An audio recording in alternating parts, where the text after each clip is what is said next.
Es destacable también su mentoría en el primer concurso nacional de evaluación ambiental de suelos y su apoyo para la participación de México en el tercer concurso internacional de evaluación de suelos en 2018 en Río de Janeiro. Entonces, doctora Carmen, le cedo la palabra para que empecemos con su plática. Muchas gracias. Hola. Buenos días, chicos. Para mí es un gran honor estar con ustedes y también quiero agradecer a los organizadores del tercer concurso de evaluación de suelos para participar como profesora, compartirles un poco de lo que sabemos. Dejen quitarle un poquito esto porque estamos un poco versados del manejo del Zoom todavía. Y comenzamos, ¿no? Bueno, mi parte va a ser introductoria a lo que es la ciencia del suelo y me tocó a mí hablar sobre los factores y los procesos de formación del suelo. Entonces, como es un tema introductorio, veremos con el paso del tiempo y con el día cómo se va a ir avanzando en el conocimiento de la ciencia del suelo, de lo que tenemos al respecto, de los profesores que vamos a estar participando. Entonces, en mi caso, comenzamos. Vamos a ver. Primero tenemos que definir qué es la ciencia del suelo. La ciencia del suelo es la rama de las ciencias de la tierra que estudia el suelo. Dejen ver por qué tengo problemas para visualizar esto. Ahí está. Perdón. Si no se tapan mis transparencias. Perdón. Estamos jugando. Y lo que pasa es que, Axel, perdón, con la cuestión de las salas de espera se van tapando algunas de mis imágenes. ¿Cómo le hacemos? Ah, ok. Yo aquí voy aceptando inmediatamente prácticamente a todos. Si quiere... Ok, veo que a usted no le aparezca la sala de espera. Voy a ver si es posible. Sí, porque está así como que tintineando. Entonces, bueno, Sí. esa cuestión. Okay. Bueno, comenzamos entonces. Es la ciencia, la rama de la ciencia de la tierra que estudia el suelo como recurso natural en la superficie de la tierra y se divide en lo que es edafología y pedología. La edafología entonces trata de la naturaleza y condiciones del suelo en su relación con las plantas, mientras que la pedología estudia la composición de los suelos como un cuerpo natural como resultado de los procesos biogeoquímicos que ocurren sobre la superficie terrestre. Nosotros vamos a centrarnos en el aspecto de la pedología y será, la cual se divide en la morfología, en los factores, en los procesos, en la clasificación, en la geografía y en la cartografía. Específicamente nos vamos a centrar en los factores y en los procesos de formación del suelo. Y finalmente tenemos el concepto de suelo como un cuerpo natural que ocurre o que se presenta en la corteza terrestre y que está compuesto de sólidos, estos pueden ser orgánicos e inorgánicos, de líquidos, de gases y de horizontes o capas que son paralelas, más o menos paralelas a la superficie de la Tierra y que los vamos a poder nosotros distinguir a través de su morfología, sus propiedades físicas y químicas del suelo. Con toda esta información, nosotros podemos utilizarlas para interpretar el desarrollo histórico del suelo.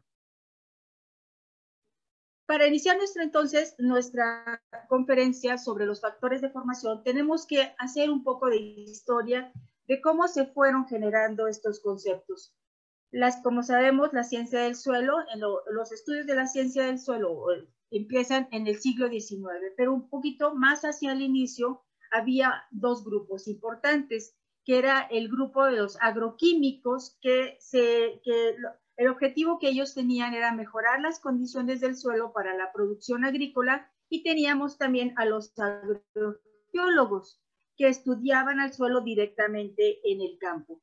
Ahí tenemos dos autores de libros importantes, que es Morton, quien publicó en 1843 La naturaleza y las propiedades de los suelos, en donde prácticamente este recurso se asociaba a lo que era la geología, y Staffelov es un autor alemán que publica el libro Pedología o Ciencia del Suelo. Este último autor no merece tanta atención porque no tiene estudios universitarios. Sin embargo, es el primero que acuña varios conceptos importantes dentro de la ciencia del suelo, que es la pedología, lo que es el solum. Él ya reconoce a los suelos residuales y aluviales, plantea lo que es la calidad del suelo y considera como el material parental como uno de los factores importantes en la formación del suelo.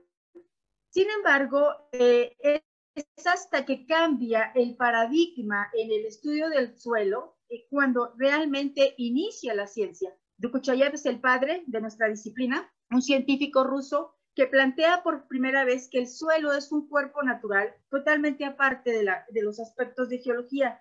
Y lo que él plantea es que debemos de conocer las leyes que rigen a los fenómenos, conocer cómo se formaban nuestros suelos, cuáles eran los factores y los procesos de formación que le daban origen.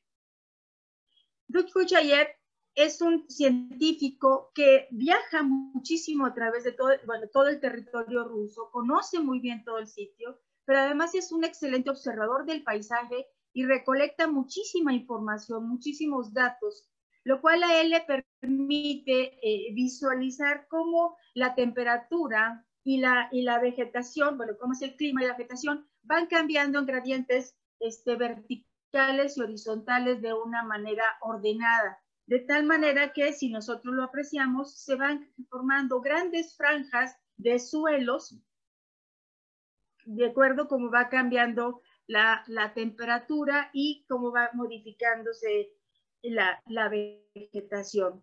De tal manera que llega a plantear que el suelo, como cuerpo natural independiente, se forma a través de 5 factores de formación, que es el clima como factor rector, la biota, el relieve, el material parental, y no considera tanto el tiempo, pero ya lo plantea.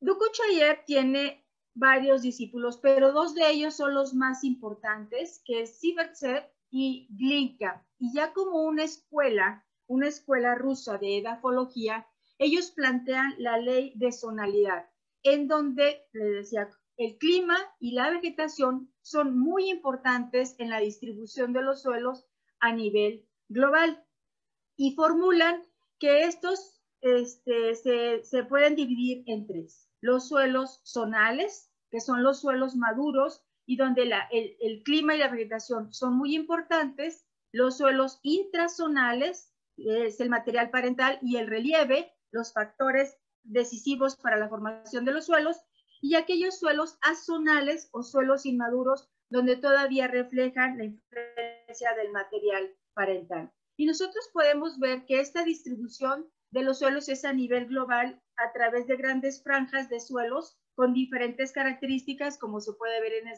en esta figura de la distribución de los suelos por parte de la taxonomía. Entonces tenemos suelos, los gelisoles es una gran franja de colores aquí azules, los molisoles de colores verdes y los oxisoles, por ejemplo, en la parte sur, en América del Sur y en África, aquí coloreados de color rojo. Sin embargo, decimos entonces que no, esa sería la parte general, pero la parte regional va a estar influenciada por el material parental.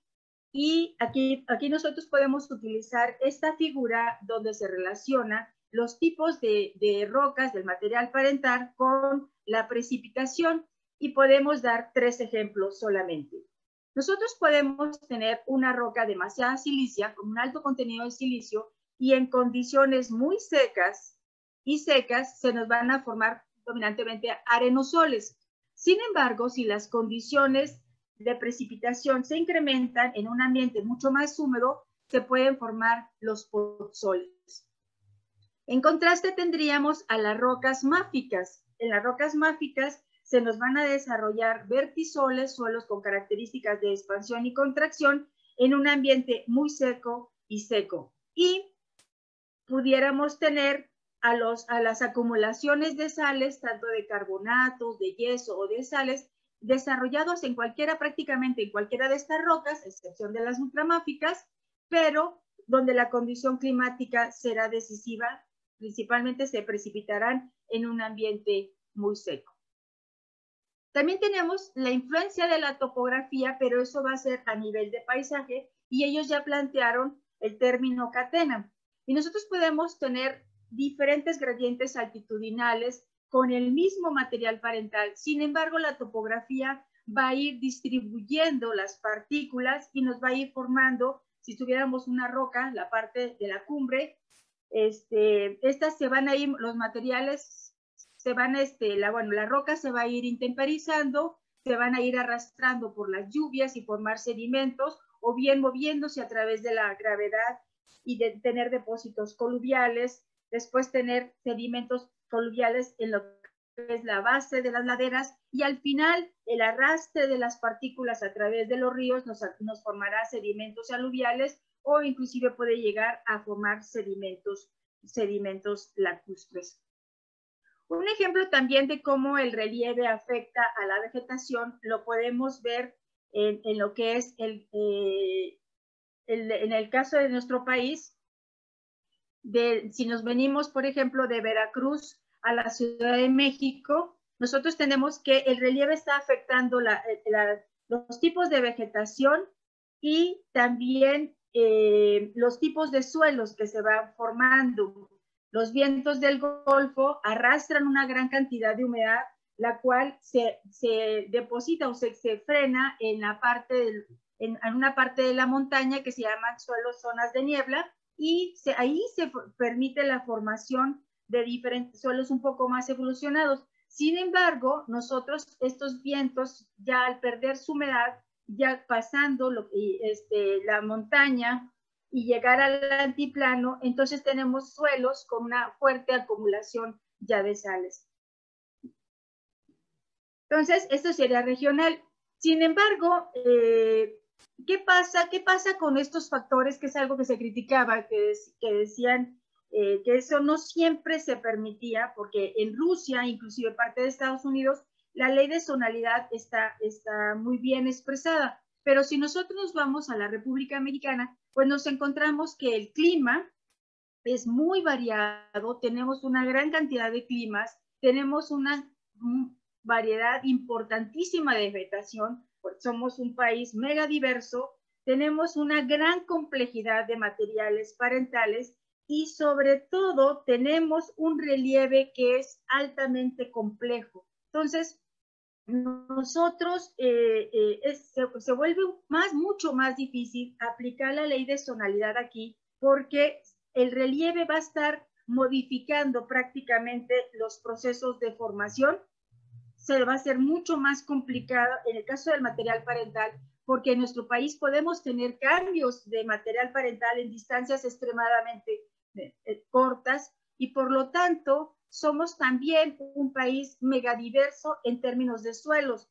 Por ejemplo, tenemos reportados 30 grupos de referencia si utilizamos la WRB.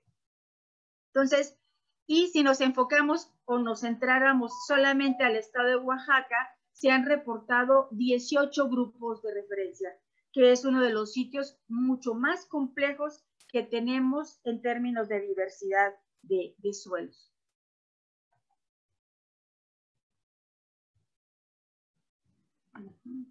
Bueno, ¿qué pasa entonces con los procesos de formación de suelos?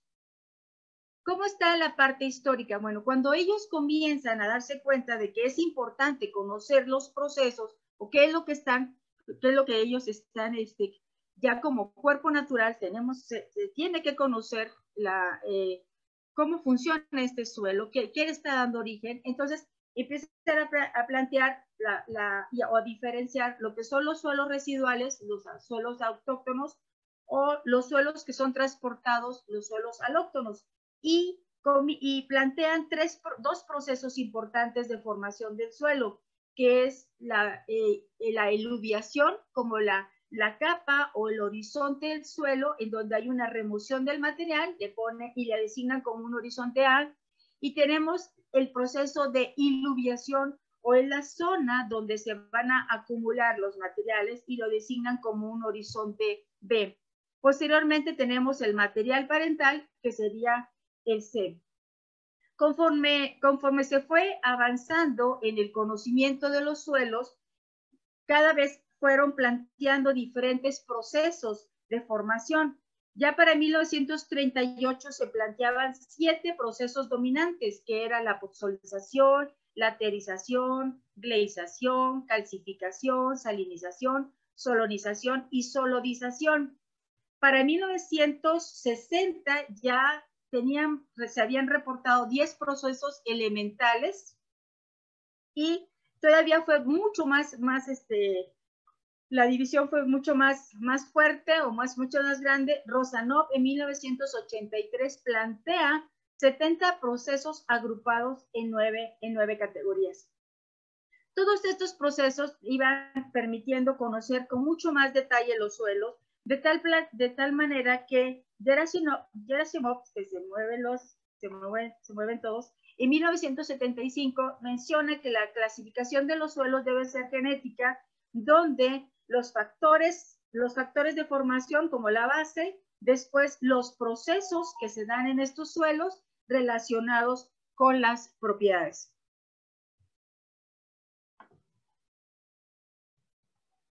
Es Simonson en 1959 que cambia esta tendencia, y él dice que la diferenciación de los horizontes que hay en el suelo, aquí tenemos diferentes horizontes, son el resultado de 4 procesos, y él menciona a la adición ya sea de materiales orgánicos o de materiales inorgánicos, menciona a la migración, ya sea de manera ascendente o descendente, porque ya sea de sales o de humus o arcillas.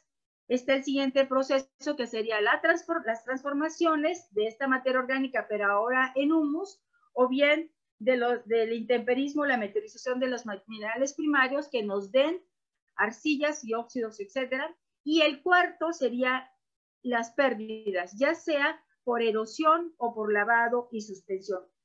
Estos 4 factores, estos 4 procesos fueron muy famosos, fueron muy utilizados durante muchísimos años. De hecho, se sigue utilizando en la taxonomía, dentro de la definición de la ciencia del suelo, de lo que es el suelo, perdón, y sin embargo es muy generalizado, de tal manera que el comentario es que necesitamos reconocer los procesos más específicos que ocurren o que caracterizan a cada uno de los suelos. Para esto, en el 2000 se plantearon 17 procesos de formación, pero relacionados con los sistemas de clasificación. Por ejemplo, en nivel de taxonomía, nosotros podemos decir, a nivel de orden, un ejemplo sería el alfisol, el cual tiene un horizonte que se denomina arquílico, cuyo proceso de formación sería la arquiluviación, y tiene una secuencia de horizontes genéticos bien establecidos. Y el mismo caso, en el grupo de referencia de la WRB, tenemos a los lubisoles, ahora también con un horizonte que se denomina árquico, pero que lo caracteriza el mismo proceso y horizontes genéticos. Entonces tenemos que las altas categorías, a nivel de orden y suborden, van a estar representados los procesos, y a nivel de gran grupo, en taxonomía de suelos, y a nivel de gran grupo en la WRB. Entonces, haciendo un resumen, que debemos de ver es los 5 factores de formación van a incidir en algunos procesos de formación, y estos procesos de formación se van a caracterizar en cuanto a sus propiedades físicas, propiedades químicas, biológicas, hídricas, mineralogía, y nos van a dar una gran diversidad de suelos, como los que podemos mostrar, con diferentes colores, con diferentes profundidades, con diferentes constituyentes. Lo que vamos a hacer ahora es dar algunos ejemplos de formación del suelo, y aquí nos vamos a detener un poco más para que que quede claro. No podemos describir todos, pero vamos a describir los más importantes que se han reportado y que es de interés para muchos edafólogos y para nuestro país. Entonces, vamos a comenzar con el proceso de melanización. ¿Dónde ocurre este proceso? Principalmente se va a presentar en climas semiáridos, de condiciones semiáridas a húmedas, y donde la influencia de la vegetación del clima va a ser muy importante, les dije, y su asociación con la vegetación que va a estar relacionada con pastizales. Este tipo de suelos, las raíces van a imprimir una característica muy morfológica, muy importante en lo que es el oscurecimiento del suelo a partir de la gran incorporación de materia orgánica. Sin embargo, no solamente es exclusivo de este ambiente, sino que también podemos encontrar la melanización en condiciones, les digo, un poco más húmedas, con una vegetación de coníferas o de diferentes tipos de bosques. ¿Qué es lo que pasa aquí? Bueno, como está restringido al clima, en condiciones áridas, la acumulación de la materia orgánica va a estar limitada y vamos a encontrar en estas zonas una acumulación muy pobre de materia orgánica, como lo podemos ver en este perfil, donde apenas se ve de unos cuantos centímetros que se está acumulando la materia orgánica y está oscureciendo el material. Sin embargo, si las condiciones de clima van modificándose, entonces siendo un poquito más subhúmedas, entonces empieza una mayor acumulación, y además un mayor oscurecimiento del suelo. Aquí ya empezamos a ver que este proceso va a estar asociado, y lo menciono porque después vamos a platicar algo, este proceso va a estar asociado con la translocación también de la calcita. Entonces son suelos donde tiene una buena cantidad de bases por las condiciones áridas y semiáridas, pero la mejor representación que tenemos nosotros en México es el chérnico, que este es un perfil que sacamos en Oaxaca. Si las condiciones se hacen más húmedas, entonces la vegetación va a incrementar la introducción de materia orgánica, la transformación de esta, va a formar un horizonte mucho más oscuro, de mayor profundidad, pero también mayor cantidad de actividad biológica, y se lo denomina bioturbación, inclusive hasta horizontes inferiores. Aquí ya no tenemos tantos carbonatos como los que se encuentran en las otras condiciones. Si las condiciones se hacen mucho más húmedas, entonces la materia orgánica ya va a ser aportada por otro tipo de vegetación, les digo ya de coníferas, pero ya no es la misma cantidad de bases, disminuyen drásticamente, y en algunos casos la materia orgánica que como principio fue añadida, transformada, también puede moverse hacia otros horizontes. Sin embargo, bueno, en este caso el proceso de melanización lo tenemos en la superficie. Ahora, ¿cómo ocurre este proceso? ¿Cómo va evolucionando este proceso en las diferentes condiciones? Aquí nosotros tenemos un perfil de suelos donde hay una muy fuerte acumulación de materia orgánica y donde se expresa la bioturbación muy bien a través de crotobinas que se aprecian de manera mucho más oscura. ¿Qué es lo que hacen las raíces? Pues al inicio lo que generan las raíces es que van redondeando. Si estamos en un suelo arcilloso, lo que generan es que las raíces van redondeando y generando bloques subangulares. Si este proceso es mucho más agresivo, entonces las raíces transforman a la estructura del suelo y se forman gránulos, es una estructura granular. Además, también en este tipo de suelos vamos a tener una gran cantidad de actividad biológica de mesofauna del suelo. Aquí tenemos canales de lombrices, y también podemos encontrar en este horizonte una gran cantidad de excretas.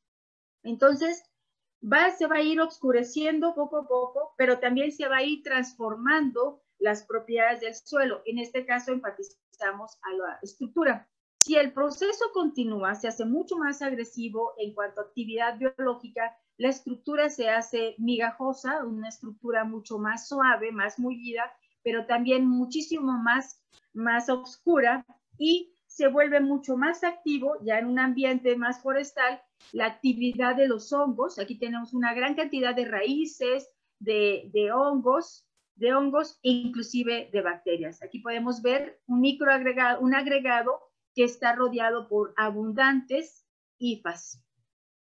Y finalmente, si vemos en un corte, en una sección delgada, podemos apreciar que la estructura ya es dominada, es una estructura, digo, granular y migajosa, donde hay una gran cantidad de raíces.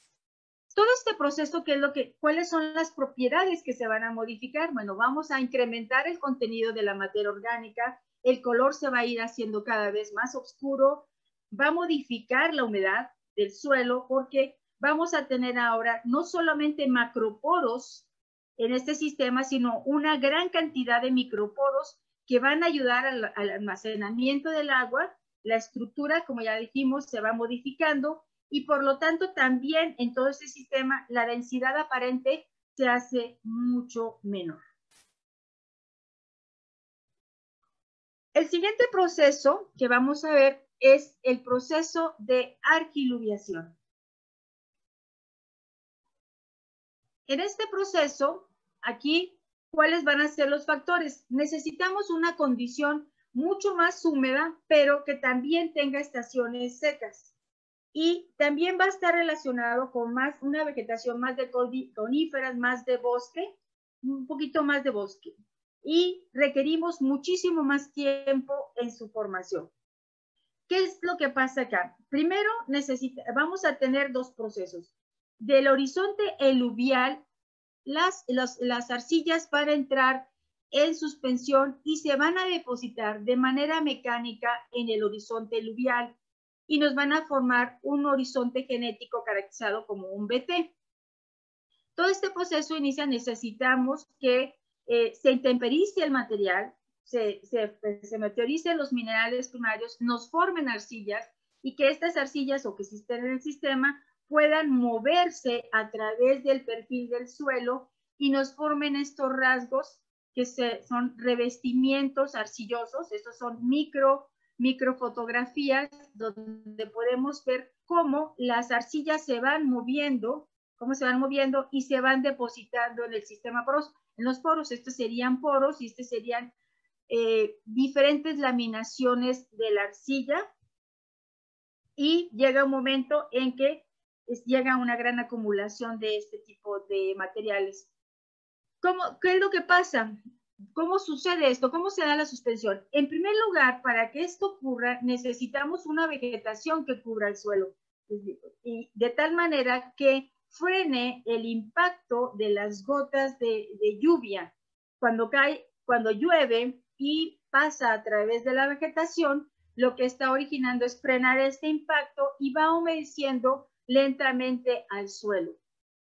Cuando ya llueve lo suficiente, todo el sistema poroso va a saturarse y van a provocar que las arcillas entren en suspensión.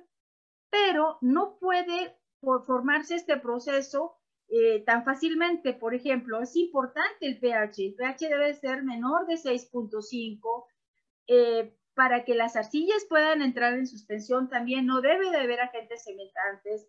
La fuerza iónica también es relevante. No podemos tener tantos calcio que nos empiecen a atrapar a las arcillas y que no permitan que éstas entren en suspensión.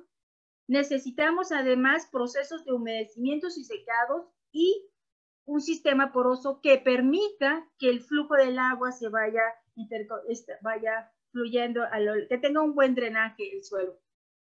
De tal manera que al entrar en suspensión estas arcillas y va moviéndose a lo largo del perfil, el suelo sirve como un tamiz, de tal manera que lo único que puede entrar es el agua a la matriz del suelo pero las arcillas que están en suspensión, que se movieron a lo largo del perfil, no pueden entrar y se van depositando perfectamente paralela a lo largo de las paredes de los poros a través de pequeñas láminas. Este es un proceso muy lento y por lo tanto, cada vez que ocurra, vamos a tener una pequeña capa de acumulación de arcillas, de tal manera que si este proceso ocurre continuamente, entonces van a ir formando estas microlaminaciones de arcilla a lo largo de los poros, formando rellenos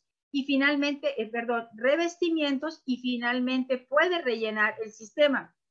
Ahora, este proceso debe de ser extremadamente lento para que llegue a formar un horizonte V, y lo que se indica es que al menos 10,000 años se requieren para su formación. De tal manera que, ¿cuáles son las propiedades que vamos a utilizar para identificar este proceso en el suelo? Primero es la textura, que podemos identificar en campo como la sensación de incremento de arcillas, y si hiciéramos el análisis de laboratorio, tendríamos que el porcentaje de arcilla se va incrementando hacia la profundidad y después disminuye con esta. Y el rasgo que nos va a indicar que hay un proceso de argilización es la presencia de estos revestimientos que les estoy hablando, de estos revestimientos arcillosos que aquí se ven muy prominentes y que a nivel de micromorfología son mucho más fáciles de apreciar cómo se llevó a cabo el proceso de depositación mecánica de las arcillas. ¿Bien? Cambiando ya de ambiente y siguiendo en el otro proceso, es el proceso de calcificación. En este proceso de calcificación ya cambiamos a las condiciones áridas y semiáridas, y la vegetación, aquí es el clima otra vez, la vegetación va a ser de matorrales, como podemos apreciar, pues una condición de poca precipitación, donde la distribución de la vegetación es en manchones, solamente vamos a tener una así, muchos espacios vacíos, y donde no está cubierto prácticamente, digo, de vegetación, está limitado por la cantidad de precipitación. Bajo esas condiciones se puede formar lo que es la calcificación, o también se denomina la carbonatación. En este caso, si nosotros tenemos un material parental rico en carbonatos de calcio, esta se puede disolver si tenemos en el suelo algo de CO2 de actividad biológica como resultado de la actividad biológica. Al combinarse estos, el agua, la poca agua que tenemos en ese sistema con el CO2, nos va a formar ácido carbónico. Y este ácido carbónico va a disolver a la caliza que pudiéramos tener aquí. En este ambiente, les digo, no hay tanta precipitación, no hay tanta actividad biológica, pero sí lo suficiente como para que estos ácidos disuelvan al carbonato de calcio y nos formen bicarbonato de calcio, que va a ser soluble en pequeñas cantidades, de tal manera que se va a empezar a mover a lo largo del perfil. Si se acuerdan, al inicio de la clase, nosotros tenemos el proceso de melanización, que se va a caracterizar por mucho más actividad biológica, y por lo tanto vamos a tener la condición edáfica mucho más CO2. Esto va a hacer entonces que se formen bicarbonatos de calcio, que van a ser solubles y que van a comenzar a emigrar a lo largo del perfil hasta cierta profundidad, y formar revestimientos al principio y rellenos, que va a ser la característica del carbonato de calcio secundario. Entonces, en todo este proceso va a ser muy importante la presión del CO2, cuánto CO2 tenemos, obviamente relacionado con la actividad biológica y también con la temperatura. Y ahí se van a ir formando, se van a ir depositando este tipo de rasgos. El otro origen será que no tengamos, que nuestro material no sea de carbonato de calcio, que no sea caliza, sino que tengamos otro tipo de material parental. Y entonces a través de la meteorización, sobre todo de los feldespatos cálcicos, que el calcio salga al sistema, a la solución del suelo, y que se combine con para formar un bicarbonato. Y también se va a poder mover, y este bicarbonato se puede precipitar en otros horizontes como carbonato de calcio, pero ahora secundario. Todo este proceso de calcificación puede ser muy agresivo. Este es un perfil también de Oaxaca, donde el movimiento de los carbonatos se está dando a lo largo de las fisuras, y si ustedes aprecian, se está rellenando prácticamente todo el sistema. Esto no es, aquí es muy agresiva la formación, y si nosotros nos acercamos, pues vemos claramente cómo están los revestimientos de carbonato de calcio, y si hiciéramos un zoom a través de utilizando el microscopio, podemos ver que prácticamente todo el material está rellenado, en este caso de carbonatos, todo el espacio de revestimientos, de rellenos en algunas partes.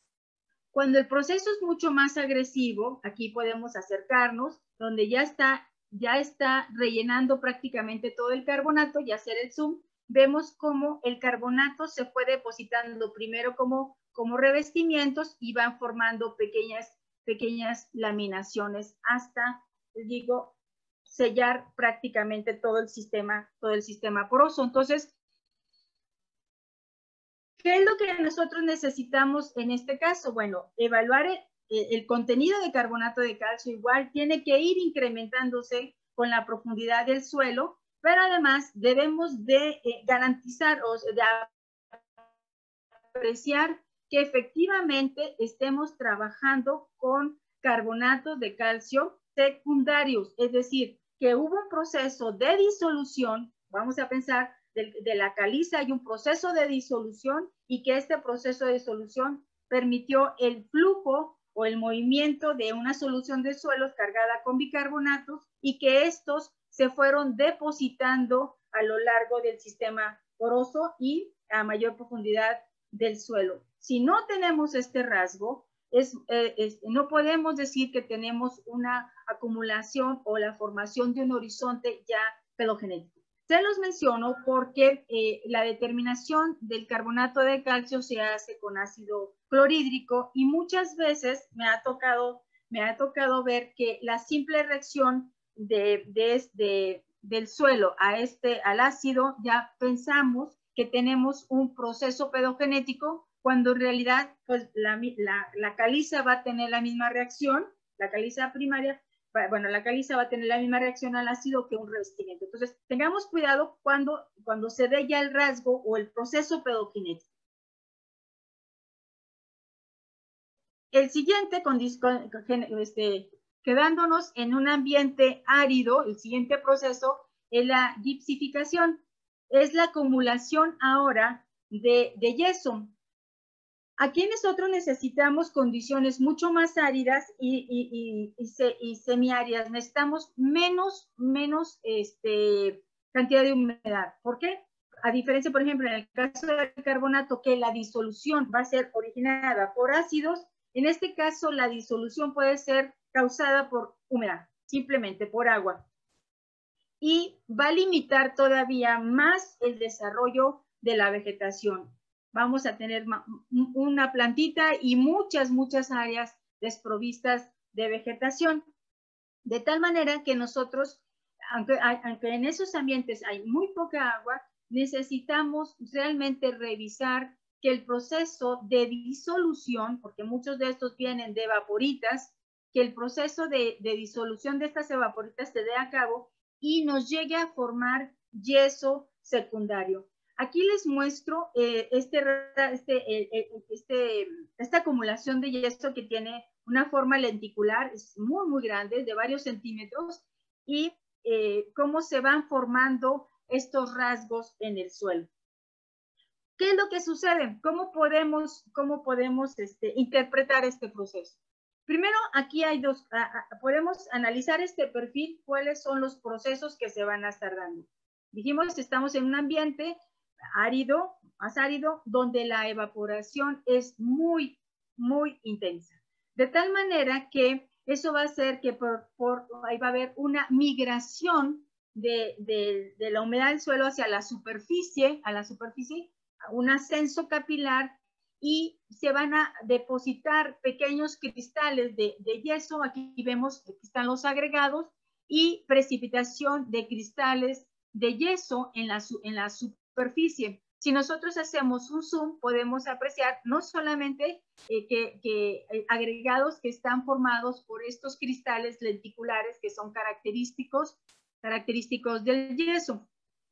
En otros sitios, como el movimiento no va a ser solamente ascendente, sino que también puede ser descendente, en este mismo perfil nosotros podemos apreciar la acumulación de cristales de yeso, mucho más finos en el sistema poroso. Aquí es importante aclarar que los rasgos pedogenéticos asociados con la acumulación de yeso los vamos a encontrar en los macroporos. Entonces, ¿por qué? Porque la matriz del suelo, la matriz del sistema, vamos a pensar, todo está compuesto de yeso, pero necesitamos que este yeso se disuelva y se precipite como un rasgo edáfico. Y este rasgo se va a representar, les digo, como revestimientos, o en este caso se puede apreciar un relleno. Entonces, podemos identificar cuándo va a ser el yeso primario, cuando está en la masa del suelo completa, y también de yeso lenticular, como los podemos ver, y los rasgos secundarios estar caracterizados por revestimientos o por rellenos relacionados con los macroporos. En este perfil también podemos tener acumulaciones de yeso de mayor tamaño, como el que podemos apreciar aquí, que tenemos un yeso más o menos de 2 centímetros que se formó por la acreción de sulfato de calcio, originado cuando tenemos nosotros en este tipo de ambientes la influencia, ya sea en este caso, de un sistema de riego, o que tengamos influencia de humedad cargado de sulfatos y de calcio, y van permitiendo el crecimiento de estos cristales de un tamaño mucho mayor. Entonces, a lo largo del perfil pudiéramos tener cristales muy, muy grandes, les digo, hasta de 2 o 3 centímetros, y en la superficie tener cristales de yeso muy, muy pequeños. Entonces, aquí la influencia de la evaporación va a ser mucho más grande en la parte intermedia, que sería el horizonte de acumulación, entonces expresado por la presencia de revestimientos y de rellenos, y en la base, por la influencia más de humedad, tener cristales de yeso muchísimo más grandes, pero les digo, todos asociados a los macroporos. Entonces, proceso será la migración, y las propiedades que aquí debemos de considerar es el sulfato de calcio, y como secundario los revestimientos y los rellenos, y el porcentaje de yeso.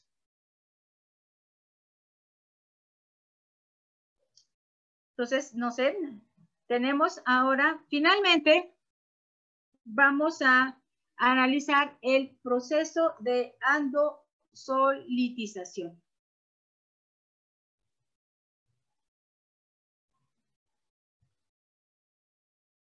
En este proceso aquí vamos a ver, muy, muy importante es la meteorización. La meteorización o la transformación del material. Cómo van evolucionando en un ambiente, si nos regresamos en un ambiente netamente de materiales volcánicos. Aquí ya no aquí no tiene nada que ver, bueno, el clima pasa a un segundo plano. Aquí es, les digo, la importancia del material parental, y vamos a ver la asociación también con el relieve y también con la vegetación.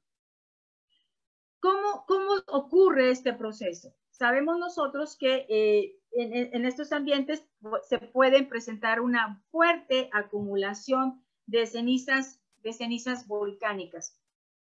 Estas cenizas volcánicas, bueno, pueden ir depositando, formando estas capas, van formándose estas capas y se denomina como material téfrico.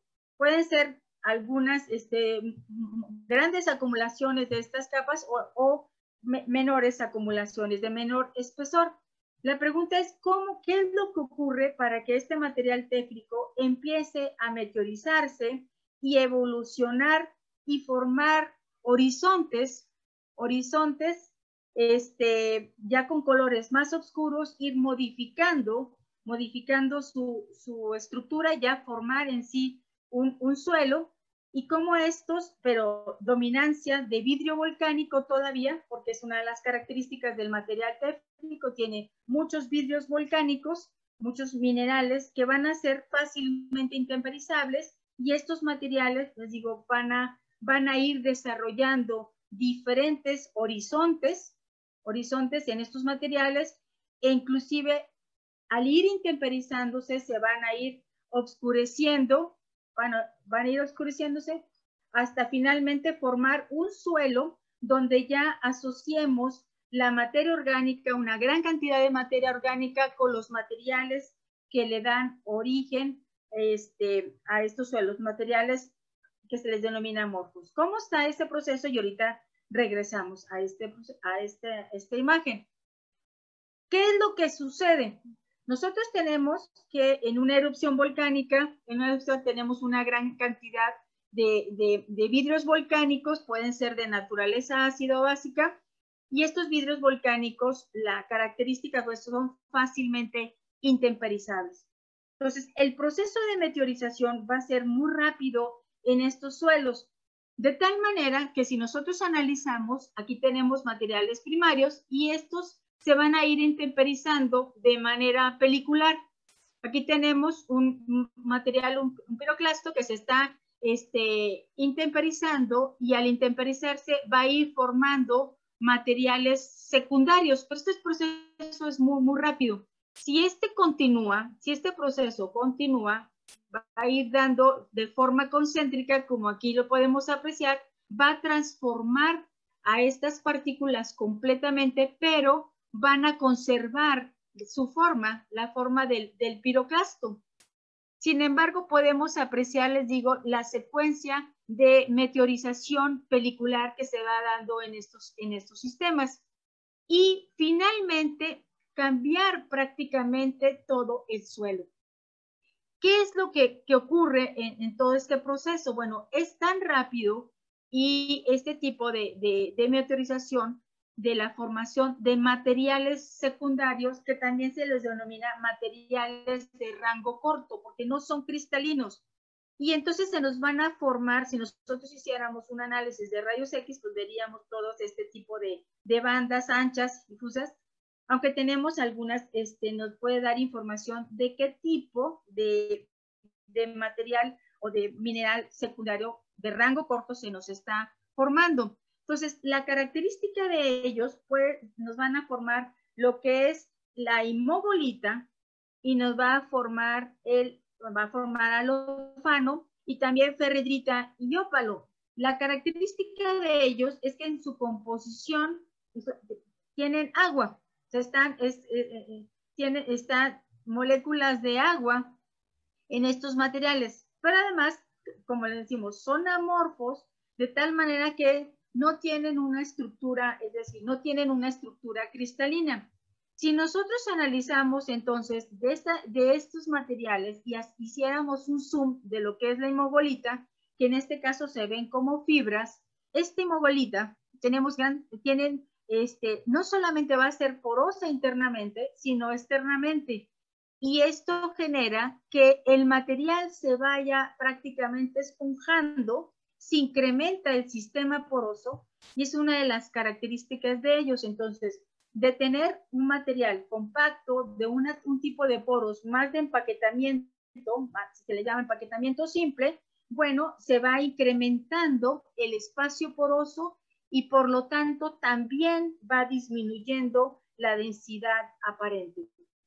Ahora, estos materiales, esta alta microporosidad que se nos va a dar tanto a nivel de agregados, les digo, estos agregados, como a nivel de material secundario, esta microporosidad va a incrementar las fuerzas de adhesión y condensación y por lo tanto va a aumentar la retención de humedad. Entonces, una de las características de estos materiales es que vamos a tener el desarrollo de una estructura, aquí tenemos una estructura simple, más o menos, y cómo va a ir modificándose hasta formar una estructura granular que al principio confundía a los científicos porque las estructuras granulares están relacionadas con actividad biológica. Sin embargo, aquí es el proceso de intemperismo.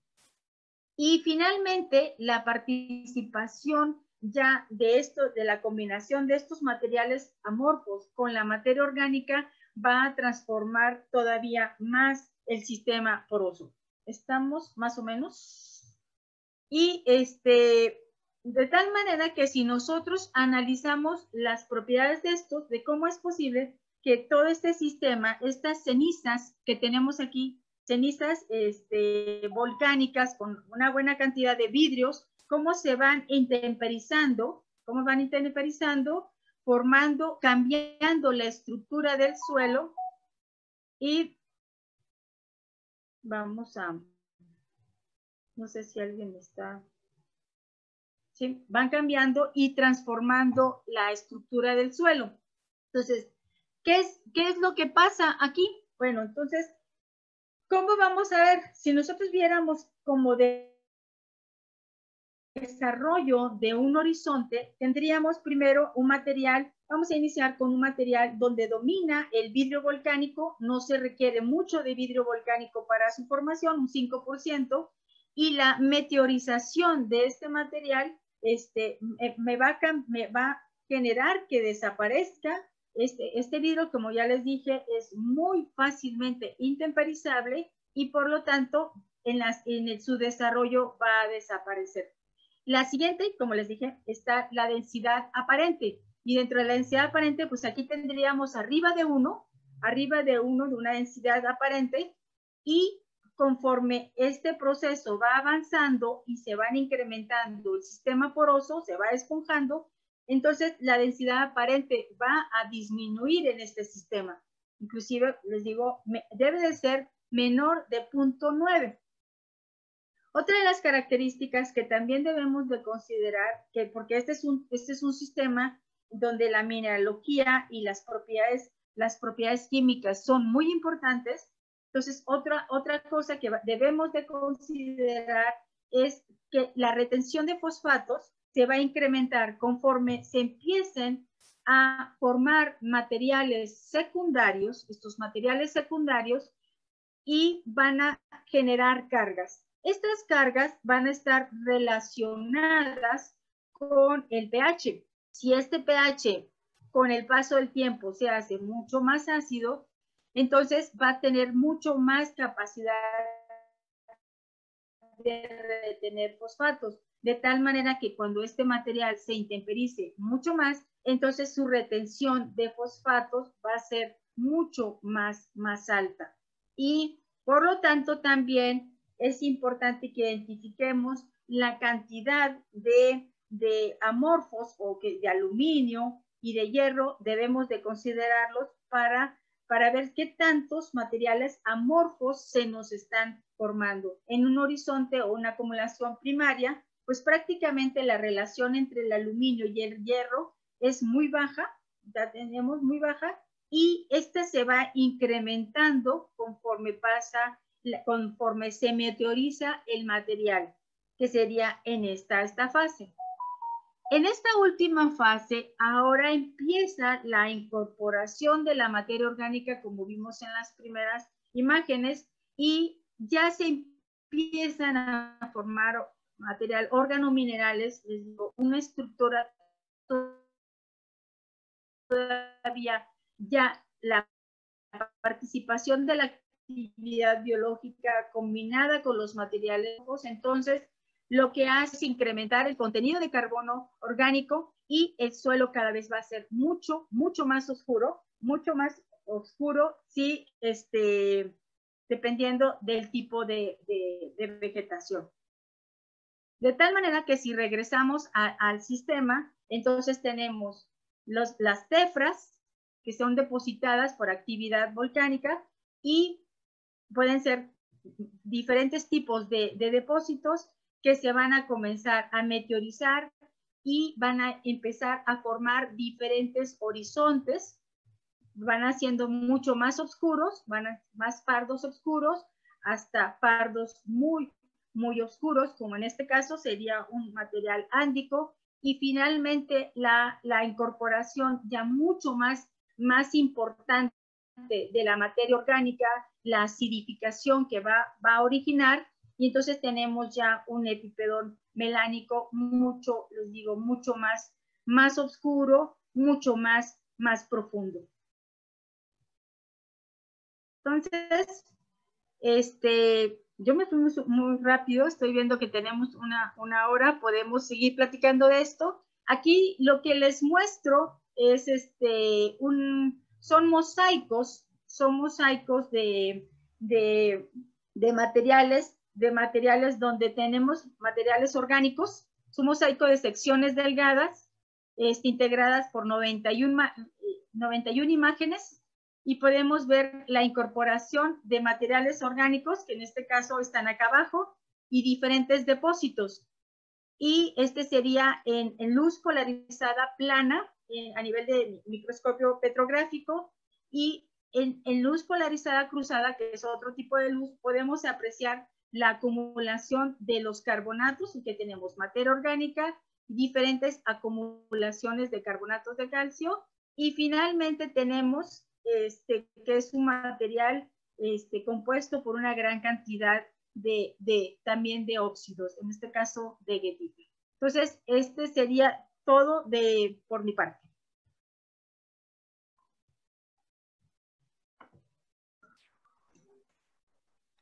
Muchas gracias, doctora. Muy interesante. Bueno, nos preguntan si las concreciones de carbonatos de calcio en horizontes más profundos también pueden ser considerados como un clasificador, si están dentro de los rellenos de los poros. A ver, una cosa es el nódulo primario, ¿sí? Un nódulo que nosotros podemos identificar el carbonato de calcio primario y secundario. Y si utilizamos, por ejemplo, revestimientos, no hay problema. Revestimientos es un proceso secundario. Y tenemos que ver que el relleno también sigue siendo un proceso secundario. ¿Ya? En el caso de los nódulos, que tendríamos que hablar un poquito más, los nódulos pueden ser primarios, por ejemplo, hay olitos con presiones de carbonato, son duros, esos no se consideran primarios, secundarios. Para que nosotros podamos considerar la acumulación de carbonato de calcio secundario, estos deben de ser suaves.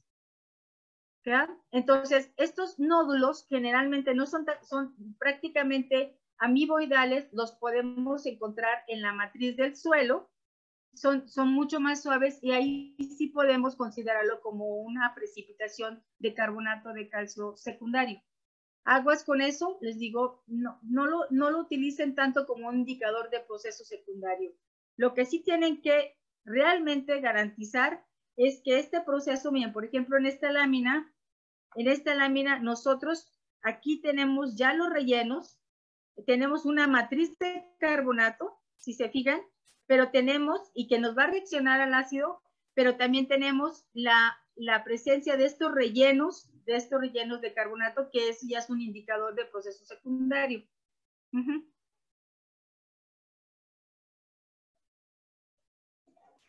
Ok, muchas gracias. Y si usted tiene alguna bibliografía básica que nos pueda compartir sobre los procesos de formación de suelos. Hay, sí, se las puedo enviar. Son muchos procesos. Yo pensé que me iba a llevar más tiempo. Les pude haber seguido platicando sobre procesos. Están todos listados. Si hay información, muchísima información al respecto. La idea es que nos permita a nosotros conocer cómo se están dando todos estos, cómo se lleva a cabo estos procesos de formación del suelo, cómo se van manifestándose morfológicamente, cuál es su expresión morfogenética, es decir, qué son los rasgos que debemos de considerar para identificarlos. Pero sí, yo les puedo proporcionar información de cada uno de ellos para, obviamente, si hablamos de 17 procesos relacionados con los diferentes tipos de suelos, entonces cada uno de ellos va a ser caracterizado por una serie de factores, de procesos y de propiedades y materiales. Entonces, sí debemos de tener cuidado de identificarlos para que no nos confundamos. Yo les digo, en el caso del carbonato de calcio es muy común que la simple reacción al ácido ya me lo consideren como un proceso secundario, y no es así. Tiene que haber revestimientos o rellenos si es un proceso descendente, si viene de arriba hacia abajo. Aquí ya no les hablé que también el proceso puede ser de abajo hacia arriba, por influencia del manto freático. Y cuando es de esa manera, el ascenso de la humedad prácticamente va a ser por el sistema, por capilaridad. Y este ascenso genera la precipitación de carbonato de calcio en la matriz del suelo, y ahí es donde se forman estos nódulos suaves. Pero necesitamos, pues, ahí utilizar un aumento, una lupita o algo que nos ayude a identificar este tipo de rasgos. Concreciones muy duras generalmente está asociado a un proceso primario, ¿no? Más o menos, ¿qué otras dudas tienen? Okay. En Facebook nos preguntan sobre el proceso de andosolización, sobre cómo es posible que se pueda ir dando en materiales volcánicos piroclásticos, félsicos, si desde el enfoque tradicional se ha caracterizado que los andosoles se desarrollan en las regiones con lavas andesíticas y basálticas. Bueno, prácticamente estamos asociados, está en las intermedias, en rocas intermedias y básicas. El proceso de andosolitización se te da en ese tipo de materiales. Sin embargo, podemos tener, una cosa es la propiedad de cómo está expresada, ¿no? Podemos tener cenizas volcánicas más ácidas y también formar este tipo de rasgos, no tan bonitos como se dan en los materiales intermedios y básicos, ¿no? Entonces, podemos tener varios tipos. Aquí, si quieren, los podemos apreciar. En este caso, aquí tenemos, son intermedias, son de naturaleza intermedia. No tenía tan bonita fotografía. Aquí estamos, estos son este tipo de materiales. Que está aquí son del Tlaloc. Estos dos son del Tlaloc. Y vamos viendo cómo se va oscureciendo el material y cómo se están formando, bueno, les digo, se van formando los diferentes horizontes. Son muy incipientes, es un suelo muy joven. Lo que sí tenemos que ver es cómo se da la meteorización, y a nivel microscópico podemos ver toda la secuencia con mucho más a detalle cómo se da todo este proceso. En este caso, les digo, ver esta continuidad es importante a lo largo del perfil. Ver cómo está el material primario y cómo se va intemperizando, y podemos inclusive ir apreciando cómo se intemperiza, cuál es el material que se está intemperizando, cuáles son los productos secundarios que se pueden estar formando. En este caso, si son óxidos, si son arcillas, etc. Lo que sí les digo la atención, y que en este caso de andosoles, es vean este tipo de rasgos concéntricos que se va dando. Y que les digo, en la literatura confundía un poco la estructura muy granular de este suelo hasta un metro de profundidad, cuando la actividad biológica puede estar un poquito limitada. Ok, también sobre andosoles, Gaby Meléndez nos pregunta sobre si en suelos ándicos, cuando el índice melánico es mayor a 0.7, la vegetación suele ser de coníferas, pero cuando es menor a 0.7, ¿a qué tipo de vegetación puede estar relacionado?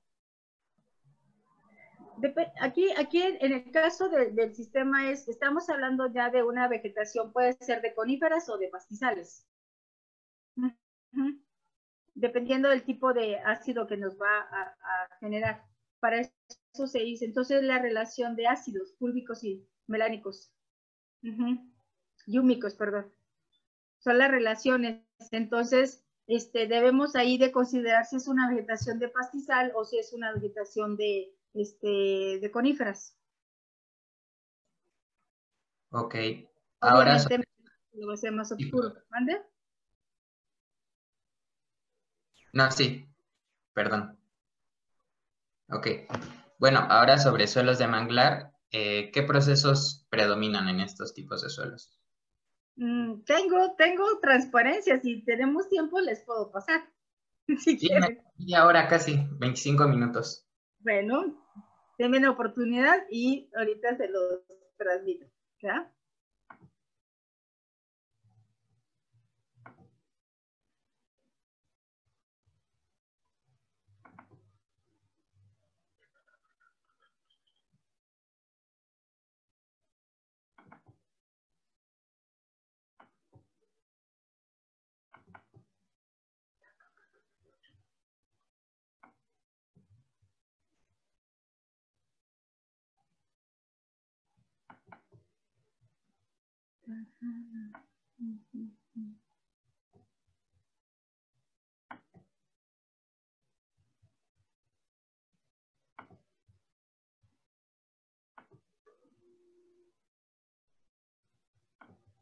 Ahorita se los comparto, chicos.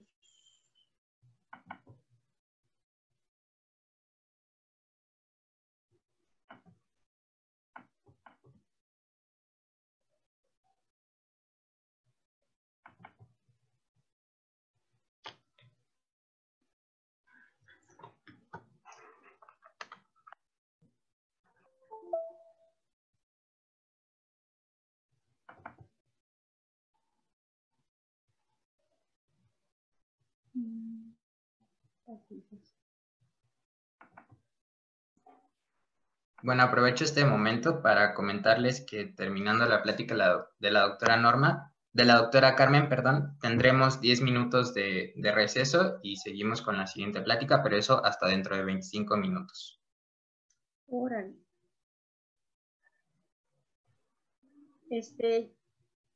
Axel, ¿ya está?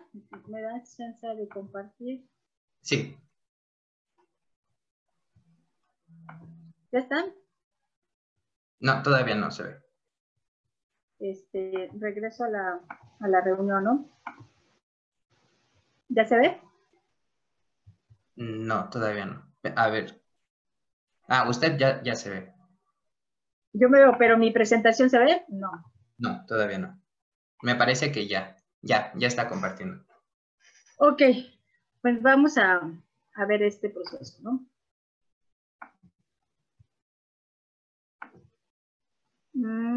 Dejen mover esto porque generalmente. Bueno, aquí vamos a ver entonces cuál es el proceso de paludización. El proceso de paludización es ahora la adición de la materia orgánica en un ambiente palustre. En este caso va a ser una acumulación de materia orgánica de manera anaeróbica. Aquí se va a ir acumulando la materia orgánica, pero las condiciones de baja cantidad de oxígeno va a limitar que la materia orgánica se oxide, avance en su proceso de descomposición, inclusive de mineralización. Entonces, lo que va a caracterizar el proceso lacustre va a ser la acumulación paulatina de la materia orgánica, y en manglares esto va a ser muy, muy común. De tal manera que nosotros vamos a tener una fuerte acumulación de materiales orgánicos, y estos deben de ser dominantemente, por ejemplo, si nosotros utilizamos el contenido de carbono orgánico, esto debe de ser arriba de 12%. Si no tenemos otro tipo de sedimentos, por ejemplo, partículas arcillosas, o puede ser incrementarse el contenido de arcillas y disminuir un poco el contenido de materia orgánica. En este caso debe de ser una buena acumulación de este tipo de materiales orgánicos en este ambiente palustre. Vamos a ver diferentes grados de descomposición de estos materiales. Entonces, voy a brincarme porque tengo el proceso de acumulación de arcillas, de acumulación de materia orgánica en este ambiente. Estoy jugando con las imágenes. En un ambiente forestal, ya dijimos que en las condiciones anaeróbicas va a ser diferente la adición de la materia orgánica, pero ahorita donde se va a acumular la hojarasca, donde se van a acumular los tallos y se van a acumular las ramas. Y nosotros podemos tener esa acumulación de este tipo de materiales que los podemos identificar fácilmente porque en este caso se le llaman fibras o fíbrico cuando tenemos una buena cantidad de estas fibras que todavía reconocemos el origen de la materia orgánica, y les digo, ya sea de hojas, de tallos, de ramas, y cómo estos materiales se van a ir desmenuzando y formando otro tipo de horizontes hasta prácticamente no reconocer las estructuras.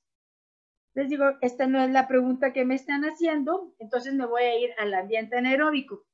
En este ambiente anaeróbico, entonces, las condiciones de reducción son mucho más altas, la actividad biológica va a estar frenada y, por lo tanto, la acumulación de la materia orgánica, la adición de la materia orgánica va a ser muy alta, pero no se va a acelerar su proceso de, les digo, de mineralización y se va a ir acumulando. A esto se le llaman, son sumideros de carbono azul. Entonces, en el caso de los ambientes, de manglares en nuestro país, pues son condiciones mucho más calientes, pero se van acumulando y son sistemas extremadamente frágiles que se tienen que conservar porque una vez que tú los drenas, estos materiales se van a oxidar rápidamente. Entonces, aquí tenemos una fotografía de manglar donde hay una fuerte acumulación, les digo, de materia orgánica. Esta es una fotografía que sacamos en una salida de campo, donde podemos ver en estos ambientes palustres una vegetación, aquí no precisamente de manglar, una acumulación importantísima de materia orgánica con diferentes grados de descomposición. Aquí, por ejemplo, utilizamos una barrena porque son difíciles de mostrar este tipo de materiales, condiciones palustres, les digo que se fueron acumulando y podemos apreciar los diferentes grados de descomposición del material. Ahí yo sí les recomiendo, les digo, la barrena y ir depositándolos en una tabla para ir viendo cómo estos materiales pueden conservar sus fibras, esto se le denomina fíbricos, materiales fíbricos, o si estos materiales empiezan a acelerar su descomposición, entonces ya no reconocemos este tipo de estructuras que están aquí. Podemos ver algunos materiales, algunas fibras, pero otros no. Y sáprico, cuando nosotros, en este caso se clasificaría como hémico, y sáprico es cuando ya todo el material está prácticamente, ya avanzó su grado de descomposición. Entonces, en un ambiente palustre podemos tener diferentes grados de descomposición. Digo, habría que revisar cómo se están acumulando y tener cuidado en manglares que no sé, que realmente se esté dando la acumulación de materiales orgánicos, porque en algunos casos está la sedimentación de materiales inorgánicos, les digo, de sedimentos, también pueden estarse intercalando y no siempre se da el proceso netamente palustre, sino que vamos a tener más materiales inorgánicos que materiales orgánicos. Discutía con una de mis estudiantes que este proceso va a estar también influenciado, el proceso palustre, con las mareas. Si la marea también puede remover todos estos materiales orgánicos y no permitir una acumulación importante de materia orgánica. No sé, de tal manera que si nosotros aquí los acercamos, podemos ver como las 3 etapas de acumulación de materiales orgánicos con diferentes grados de descomposición en un ambiente palustre. En Tabasco detectamos hace muchos años, hice una tesis sobre ese tema y que tenía 2 metros 2 metros de acumulación de materia orgánica. Entonces es un excelente sumidero de carbono. Pero en otras áreas este proceso no se da, les digo, precisamente por las mareas. Que esa sería la información que yo tendría sobre este proceso.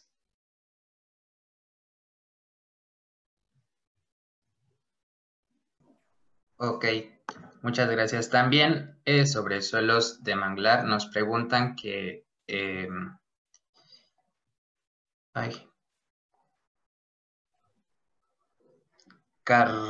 Carmelina nos pregunta que hace algún tiempo ella trabajó con suelos de manglar y que ella reconocía que estos suelos no tenían un color muy oscuro y que en algunas ocasiones incluso se presentaban colores grisáceos. ¿A qué se debe este cambio de color? Aquí más bien, bueno, aquí sería entonces el tipo de vegetación. Aquí lo que más bien tendría que reconocer es la acumulación de materiales orgánicos, si se le está dando esa acumulación. Entonces, si tiene otro tipo de materiales, tiene que diferenciar entre lo que es un material orgánico y un material netamente inorgánico, si son sedimentos. Entonces, ya el color puede variar.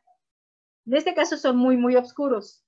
Habría que ver en qué parte está trabajando, les digo, pero sí garantizar que sean materiales orgánicos. Entonces, generalmente está asociado con colores pardos oscuros. Y que no se confunda con sedimentos, que es muy común en manglares también. Ok. Sí, nos dice que son sedimentos de la zona costera de la península de Yucatán. Y bueno. Son sedimentos, pero entonces la asociación de manglar no precisamente me está dando el proceso de adición de materia orgánica. O sea, aguas con eso y poner atención, sobre todo, les digo, si está en contacto con las mareas, no permite mucho la acumulación. En este caso tiene que estar un poquito más adentro para que se acumule la materia orgánica de los manglares. Y no siempre, les digo, no siempre obedece a una muy buena acumulación de materia orgánica. Entonces, poner manglar como sumidero de carbono no siempre se da. ¿Queda? Entonces, ahí hay muchos modelos que se están utilizando para ver cuánto aporte de materia orgánica puede tener el manglar hacia el suelo, pero no siempre se da así, acuérdense. Y les digo, va a haber factores que ayuden a la acumulación de la materia orgánica, pero no siempre. Y siempre hay que hacer, perforar o utilizar una barrena, porque obviamente estos suelos son difíciles de muestrear, se tienen que llevar todas las precauciones del mundo, porque debemos de tener ahí nuestros pantalones de pescador, algo así, y para poder hacer barrenaciones y realmente ver que la acumulación se esté dando, ¿eh? Entonces, no es tan sinónimo de adición o de acumulación de materia orgánica. Creo que están sobredimensionando ese proceso. Okay. Creo que en este mismo sentido es la pregunta de Sandro. Él nos pregunta que por qué algunos autores mencionan que el proceso de paludización se considera geogénico y no edafogénico. Bueno, porque en teoría no hay, es un proceso solamente de adición. O sea, también se puede utilizar de manera geogénica, pero que se reconoce un proceso de paludización como un proceso edáfico también, que da origen a un tipo de suelos que son los cistosoles, que son los únicos suelos orgánicos, en este caso. Okay. Entonces, si hay un proceso, puede haber un proceso de descomposición, pero así lo pudieran también utilizar. Pero sí hay la diferencia, suelo orgánico con los suelos inorgánicos. Y va a ser la adición como proceso, la adición ya lo va a ser pedogenético. Ok. Ahora, regresando de nuevo a los carbonatos de calcio, ¿qué origen pueden tener los revestimientos micríticos si no hay rocas carbonatadas en el área de estudio? Si ustedes recuerdan, el origen del calcio es prácticamente, vamos a utilizar a los feldespatos cálcicos. Los feldespatos cálcicos tienen este catión y a través de la hidrólisis liberan el calcio. Y este calcio después se puede unir como bicarbonato en la solución del suelo, ¿ya? Entonces, estamos partiendo de rocas, como hablábamos, podemos tener cualquier roca ígnea, pero que si tiene, bueno, si tenemos carbonatos de calcio, feldespatos cálcicos y que nos den este catión y que se asocie en la solución del agua y nos forme bicarbonatos de calcio. Entonces, no estamos partiendo de una roca caliza, sino ya estamos partiendo de otra fuente, y al unirse y emigrar a lo largo del perfil, entonces va a ir depositándose como carbonato de calcio. Ahora, el tamaño micrítico o esparítico depende de la velocidad de precipitación que se dio en el suelo. Si la precipitación es muy rápida, que el cambio fue muy rápido, entonces lo que hacen es que no le da oportunidad de que crezcan los cristales. Entonces son cristales muy, muy pequeños. El cristal mucho más grande, que se le denomina esparítico, si vamos a tener todo tienen que ser revestimientos o rellenos, si viene de arriba hacia abajo. Entonces, si tenemos una fuente más permanente y una precipitación más lenta, entonces le va a dar oportunidad de que el carbonato de calcio crezca un poco más. Pero al final todos deben de ser, si el movimiento es de arriba hacia abajo, el proceso pedogenético va a estar reflejado con revestimientos y con rellenos. Si el proceso es a partir de manto freático por ascenso de agua, entonces, y la precipitación se va a dar en los microporos porque fue por proceso capilar, entonces generalmente ahí está asociado a nódulos que se les llaman nódulos amiboidales, son suaves, pero es ser de esparítico. Ok, muchas gracias. Bueno, y en campo, cuando se refiere a nódulos suaves para identificar a los carbonatos primarios y secundarios, ¿sí hace usted alusión al nivel de consistencia del nódulo? ¿O a qué se refiere? Suave y duro. Sí, es la consistencia. Ok. Sí, les digo, aquí es muy común que encontremos en toda el área de Texcoco, en todos los suelos del lago de Texcoco, hay una fuerte acumulación de que se llaman olitos. Son concreciones de carbonato de calcio, pero es geológico, de origen geológico. Entonces, a veces los ven y piensan que es un material secundario.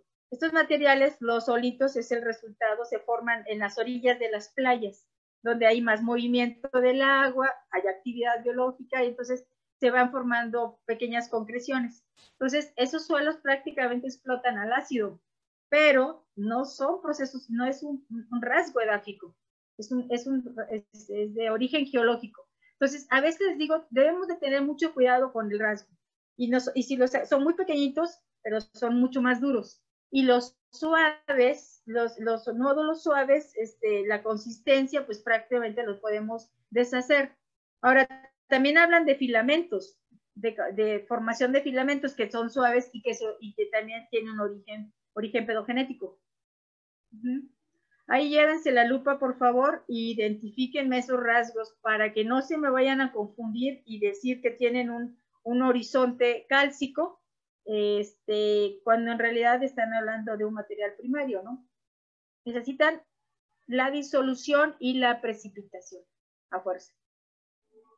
Ok, muchas gracias. Y bueno, también nos preguntan sobre cuál sería más o menos el tiempo promedio de un suelo bien desarrollado en un clima tropical. Bueno, ahí es mucho más rápido la meteorización. La hidrólisis ahí es el factor determinante. El agua va a destruir prácticamente todo. Obviamente también va a estar relacionado con el tipo de material parental. Por ejemplo, si tenemos una roca ígnea, un basalto, en una condición tropical, pues prácticamente se va a deshacer.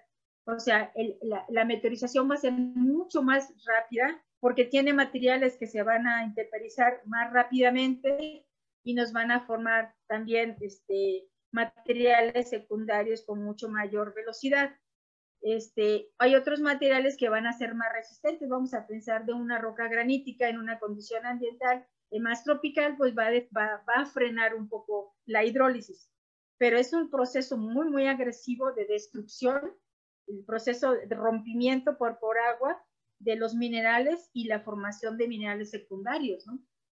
Entonces, depende mucho, no son, ahora, el proceso no se lleva a cabo en pocos años, requiere tiempo, ¿no? Entonces, se lleva a cabo a miles de años, ¿no? O sea, no es tan rápido, pero puede acelerarse dependiendo del material parental. Ok. ¿Y la formación de plintita, cuál es el proceso de formación? ¿Y cuánto tiempo más o menos? No, bueno, ahí ya estamos hablando de condiciones más tropicales. Lo que yo sé de plintita es manto freático, hasta donde sea, a lo mejor me voy a equivocar si hay colegas que estén hablando de Brasil, que ellos deben de ser más expertos en plintita.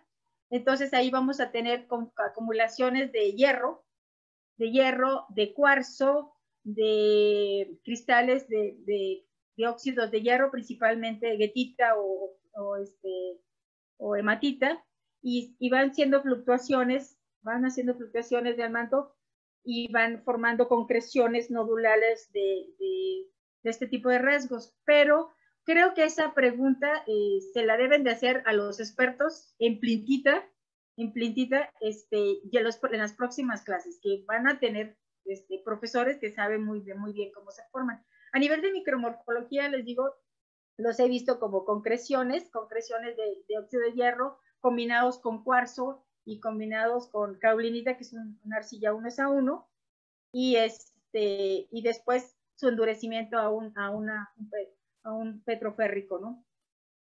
Ya mucho más duro. Pero bueno, creo que esa duda se la pueden hacer más. Hay gente más experta sobre ese proceso.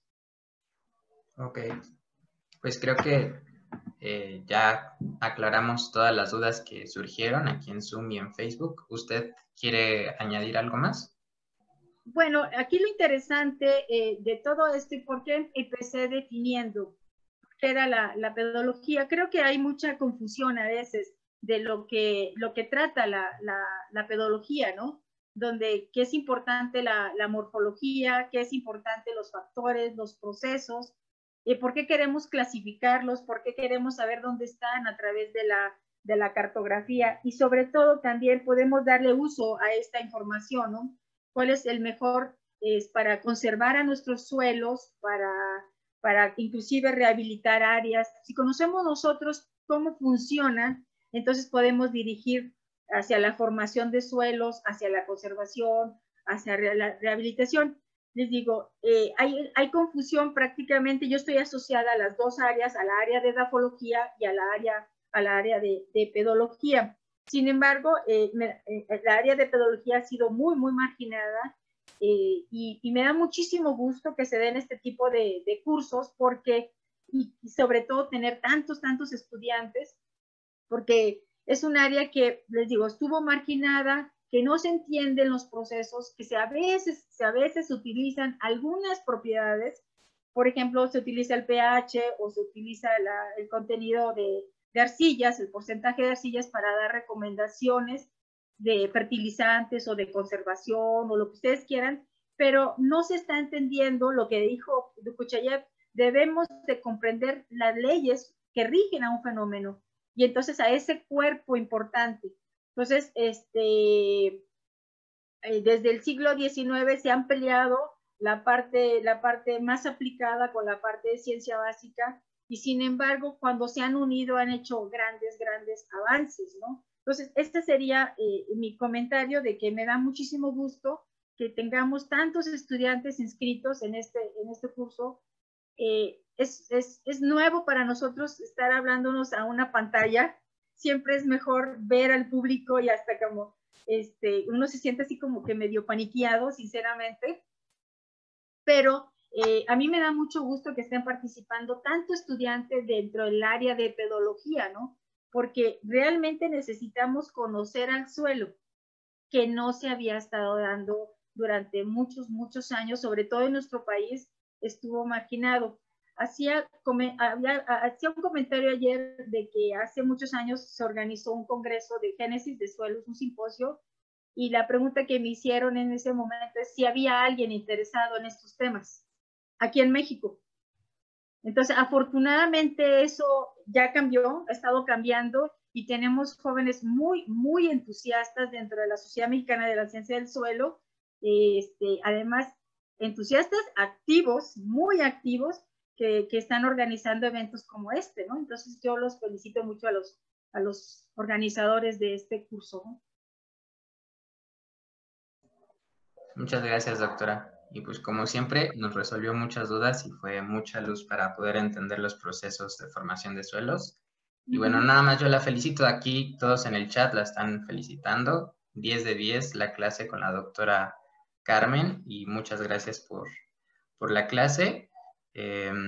Si usted podría compartir material sobre sedimentos de manglar, preguntan sobre carbonatos de calcio y demás, pero si usted tiene material, nos los puede enviar y nosotros se los hacemos llegar a todos ellos.